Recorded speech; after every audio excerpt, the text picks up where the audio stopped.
thank you all for joining us. Today we're marking in Ireland, well, technically the right day, but St. Brigid's Day, where it's only one day a year, and it should be 365, where we celebrate women's creativity. And I have to say, I'm absolutely delighted that we're joined by one of Ireland's most creative new poets to share with you as part of a regional exploration that we're doing with our colleagues in Argentina, Mexico and Chile, to share the voices and experiences of women in Ireland with an audience in Latin America. Over the last 24 hours, I've got to know Nidhi, who has quite the portfolio of experiences. For somebody like me who works with words as tools, I'm always in awe of people who can take the things that I regard as tools and turn them into something beautiful, to give them different meanings. My job, I suppose, is to speak very directly and straightly, without any degree of poetry whatsoever. I know that is not my skill set. So listening to people who can take those and listening to their interpreters and translators. I have learned more about interpretation and translation since I arrived in Brazil than I'd ever known before. So I'm absolutely delighted that we will also be joined by Lucy later on as well, to talk and listen to experiences of other women who are writing. And I must say, I have to pay tribute also to women in leadership. Professor Lara Izara, we wouldn't be here without you. And as I look out on the map of Irish studies across Brazil, of course, it's because of the great Professor Mira. That women have taken charge of studying Irish literature, I think is absolutely outstanding. That there's so much interest in Brazil is amazing. And you can see many of the works that have already been translated. And I think you're about to hear more that will be translated in the future. So Nidhi, over to you. You will share some of what you've written, some of your experiences. And I know later you will be talking with Lucy, so we very much look forward to it. Hopefully I managed to get the text. We'll see if this works.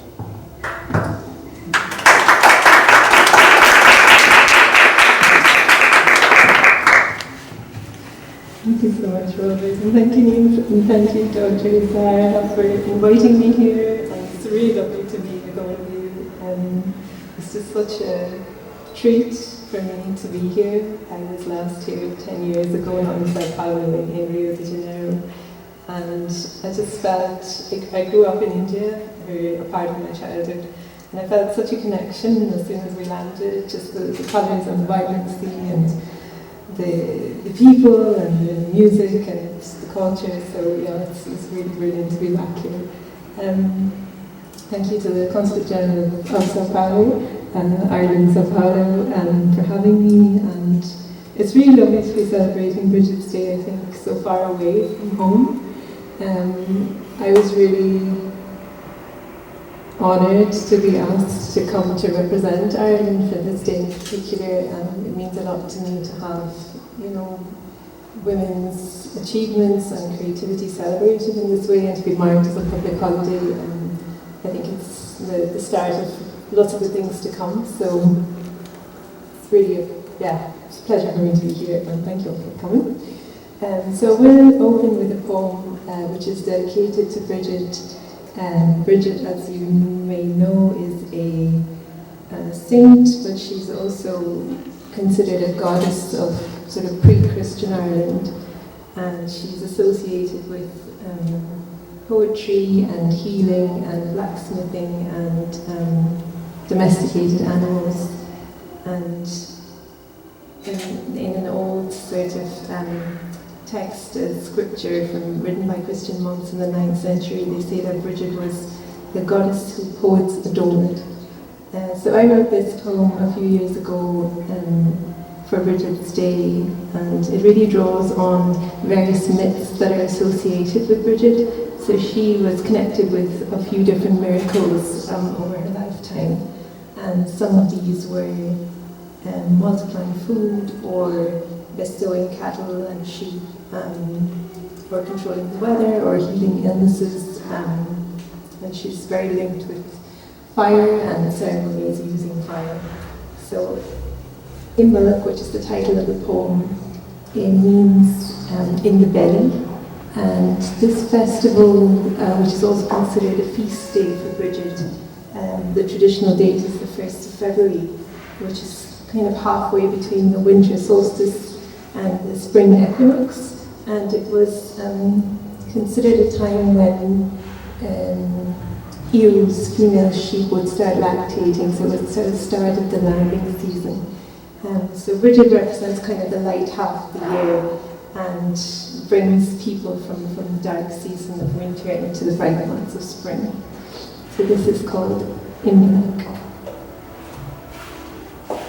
Guardian of the fawn, brightest of the flame, awaken us at dawn, O exalted, hear your name, come glinting in the heart, cold lashes lined with soot, steel flint omega arches, fleet mare so light of foot, milk flecked over the mouth, spindrift sweet-lipped foam, suckled at the reddened ears, corners of your cloak, glistening by a winch above the veiled anion of well, hold us, heavenly water, that we might breathe again. Stay winter, light the torch, in dark where life is forged, in the belly, draw breath, draw rain.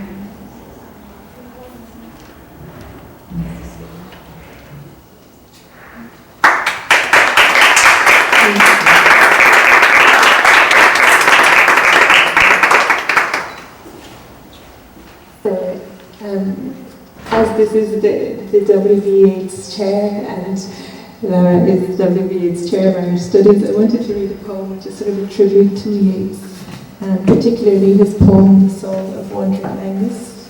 So in Irish mythology, Angus is the god of love and youth and also poetry, and he falls in love with a woman who he sees in his dreams, but when he reaches out to touch her, she always disappears. So he goes to find her, and she's a princess who is sort of limited dreams of the moon. So he goes in search of her, and he finally finds her at this lake, which is called Dragon's Mouth Lake. And she's in the form of a swan, so she lives sort of 1 year in the form of a swan and 1 year in the form of a human. So he wants to marry her, but his parents say he's not allowed to unless he can identify her in the form of a swan. So when he goes to this lake, he sees 150 swans, and they're all women who have been converted into swans. And so what he does is he turns himself into a swan, and he calls out to her, and then they fly away. And they fly apparently for 3 days and nights, singing this music, and everyone who hears it falls asleep. So this poem is sort of written using some of the words from Yeats's poem. So the last word in each line is retained from the original poem. So this is called Wonder Song. Someday, love, go into the wood and cast your sights out far ahead. Look closely for a flash of wand. Squint, conjuring of silver thread. Elbow emerged of feathered wing, rib stitched together inside out. A goddess rising from the stream, skin kissed by darting silver trout. Race now across the valley floor, foot sparks that set a heart aflame. Lie with her on the mud-drunk floor, and call this creature by her name. Sweet gear that swanned into a girl, lake drops still heavy in her hair. Tripping over the fields she ran, caroling through the sun-spun air. Someday, love, go out wandering through this folklore, these spirit lands. where whispered tell of tales long gone, and fading light colours your hands. Pause there among the foxtail grass. Here, fix your wings, they've come undone, and lift your shoulders to the moon, and turn your face full to the sun.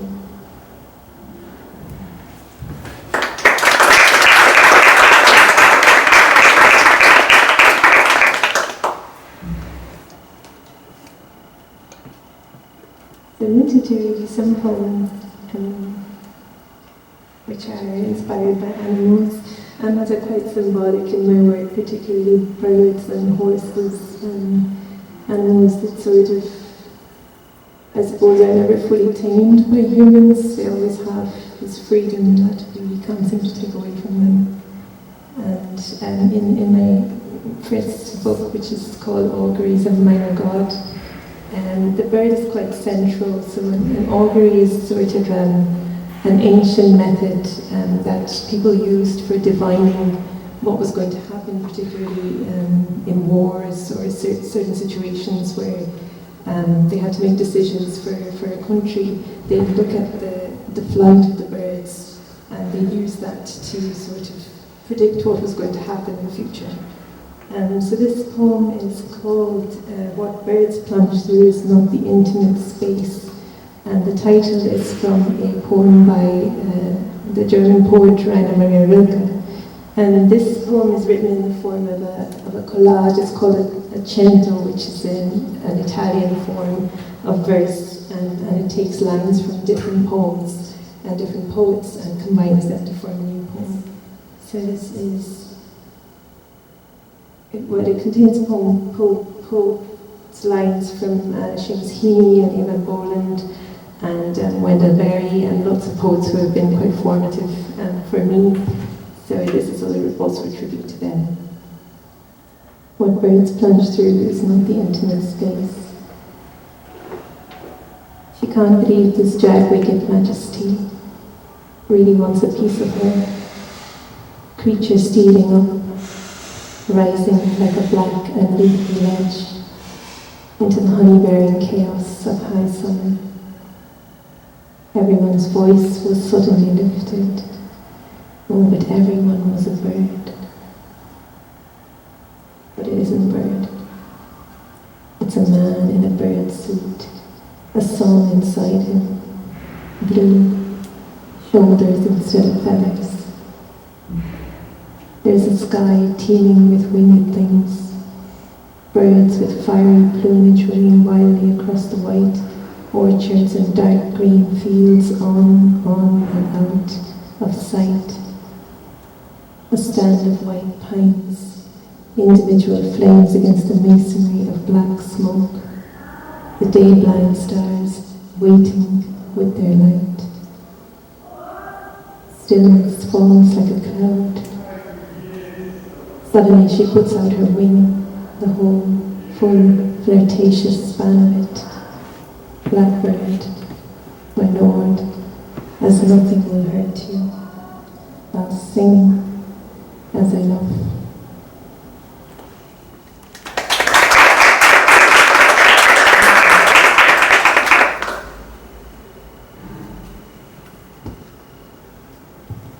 So this poem is also about a bird, but it's also about a painting. So last year I was in Paris working on a research project, and I wanted to look at, you know, how poems often rely so much on imagery and the capacity to evoke certain emotions, like capturing a feeling or an experience. I wanted to look at other art forms that had tried to do that.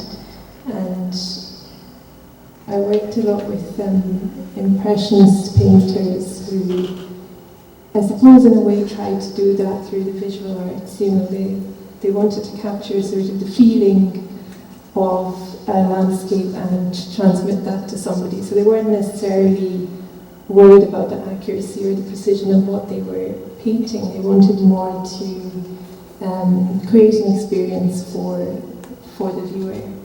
So I went to the Musée d'Orsay in Paris, and there's a painting by Monet, Claude Monet over there, and it's a snowy landscape, and there's kind of a house in the background, and there's a wooden fence, and on the fence is a little bird sitting, and it's a magpie, and the painting was titled "The Magpie" by Monet. And I was really interested in this bird, sort of wondering maybe when it had actually kind of flown into the frame, because he painted this painting over a number of days. He was trying to get the light right. And I was, very captivated by this bird, and I didn't know why he had named the painting. He didn't name many of his paintings, but he named this one, and he named it after the bird. So I wrote this poem, which was kind of trying to transmit my experience of looking at the painting while I was looking at it, not after. So it's called I and the Magpie. It might have been sky in the background. Closer now, it appears to be sea and light reaching its long fingers out of the frame, emerging from the swirled oil of centuries. Indigo and blue shadows on the ground. Early impressions of a winter morning. The bird is a black mark, a white breast, no effulgent plumage, no jeweled wings, lighting on the gate like a note on a stave, not singing, more like a sculpture of song. The bird sits alone, facing this way yet looking awry. One for sorrow, two for joy. My gaze is drawn to the dark thing. Why this one, not another? I cannot say, but sometimes it is simple. The same at the start of any love affair. The magpie caught my eye.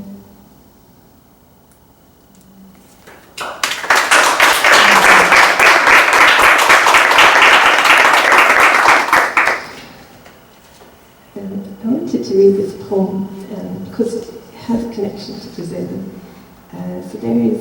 I read this article many years ago in the Smithsonian magazine. It's about an animal called a maned wolf. I'm not sure what you call it here. It looks like a fox that has very long legs, and it's not actually a fox, it's somewhere between a fox and a wolf.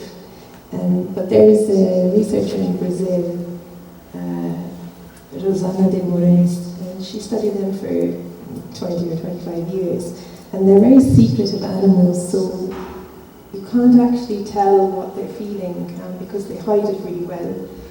So this researcher and her team, they did an experiment where they placed a little heart monitor under the skin, and through that you can sort of, I suppose, determine when they're excited or when they're upset or stressed or happy, or you can tell how they're feeling, but they don't want to show it. So I think humans can be like that sometimes as well. So this poem was sort of written inspired by that research. It's called Self-Portrait with Shyness. Maybe I am a maned wolf. Lanky, tremulous legs, as if I stepped in something knee-deep and dark. It makes me look as though I can dance, or keep it all close to my torso. This is why I skitter when alarmed. Maybe I am a maned wolf on the inside, so say you were too. Slit a slight incision by my breast, place an alien object in my chest. It would show up as light and pulse for you.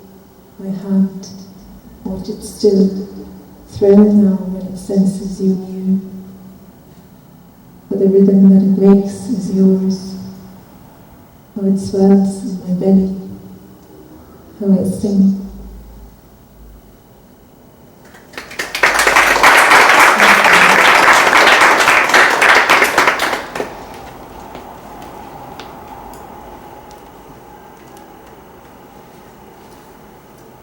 I'm going to read a poem which is centered around the experience of vulnerability. Vulnerability for me is an interesting emotion because it's considered a weakness, but it's also a strength. And the root of the word comes from the Latin word wound. And we wound each other in so many subtle ways every day. So this poem is also looking at agency and at where power sits between people and how we can shift that.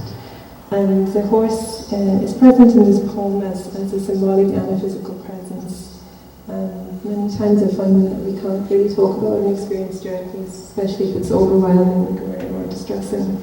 And I think a poem can be a kind of tuning fork. It can help you to find the frequency that resonates. I think you have to find something that carries you back to that experience. And for me, this poem, the horse carries us there. So this poem's called Cause. Because nothing is like anything else. An approximation will always break down when you need it most. Because nothing is as soft as a horse's muzzle at the curve, above quiet punctuations of hair, thin pointed teeth, guarding tenderness. Because I have just been that morning at my college graduation, looking gorgeous in that dress, where the speaker urged, I hope you will be vulnerable with each other. You will be open to giving and receiving vulnerability. Because he touched me without asking, saying you are like nothing I have ever seen before. Like how I am touching this horse, feeling it's like nothing else before us. Two silken veins, two hurt mouths. I am so gentle with you between my hands, but tell me, strike my face, pull away. Do you not want me to? Blow slow into the open, black tunnel of flared nostril, wet, dark, animal breathing back. That's how they kiss. A passing stable hand spoke in my direction, and I believed him. I believed him, not because it was true, but because I wanted to.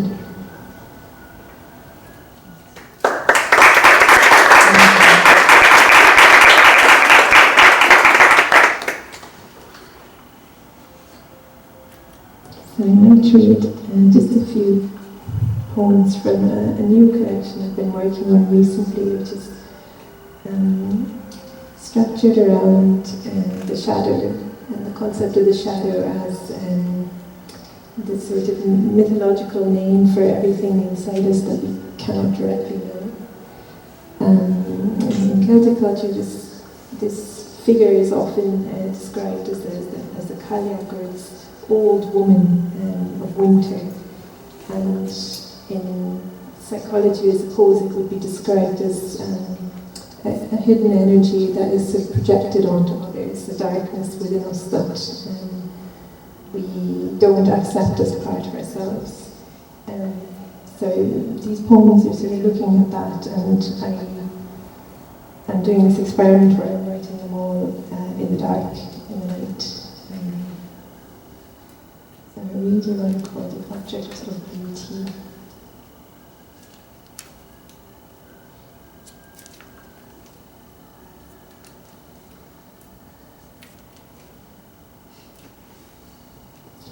The object of beauty. It was night and winter and dark and raining. The man bent over the pages, searching for words, forming letters, 27 loose sheets of writing, paintings, drawings and engravings, subtly improvised variations on concrete expressions of the typewriter. He spent much of his life in one room, certainly in one apartment, a perfect pentagram of 5 chambers cradled in a looping horseshoe-shaped courtyard, a matchstick-like drop of streets and lanes, sounds passing, 1,000 scuffling feet on cold grey stone. The ladder was tapping at the window, almost like a ghost. Mysterious lacquered sculptures, a small statue made of ivory, a spinning top, frankincense on a marble table, a strange spiral of gods surrounded him in the hidden library. He was not thinking at all about Selena, her cloud-like curves, the choreography of her body, the words and songs coming from her pale mouth, her diffused softness, inside all broken and sweet. Nothing could have been further from his mind. In fact, he was thinking of art and spirituality, for the world and reality itself were in flux. What a celestial, bearing, startling dissimilarity to the concept of infinity. A beautiful nowhere, laid down where near as can be, light made into birth. Outside, a single flowering magnolia tree, horse chestnuts, white blossoms, an off-white figure, a bright dot in a painting heavy with pigment, a wildish character standing alone amid the rain, gently becoming, the universe always just out of reach.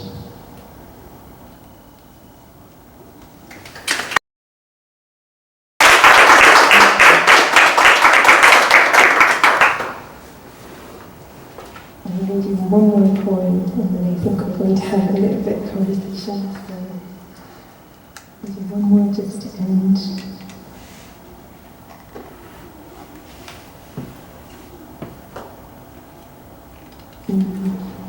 Okay, this is called Nocturne. A nocturne is usually a musical term to describe a composition that is written for the night, and it's usually quite a pleasant sort of melody. So I wanted to play a little bit with this, and the poem is not disturbing, but it has some kind of eerie elements to it. This is actually written after a photograph that was taken of deer that were running in Wicklow, which is a place in Ireland which has a valley and forest. And these deer appear quite frequently there. So this poem is called Nocturne and is Running White Deer. The deer appear, frozen at the edge of the forest, or the frame of mind, electric with night, and the absence of silver fence or unimpeded gaze. Light exists, but only as memory. The blur of motion, the spectres of trees, the image inverted on the far side of the eye, the ratio of hindquarters marbled to torso. Space exists, but only as negative. They run for fear of what follows. It is spring, and down in the valley, colours lie in wait, like landmines, quiet grenades across the grass. Thank you.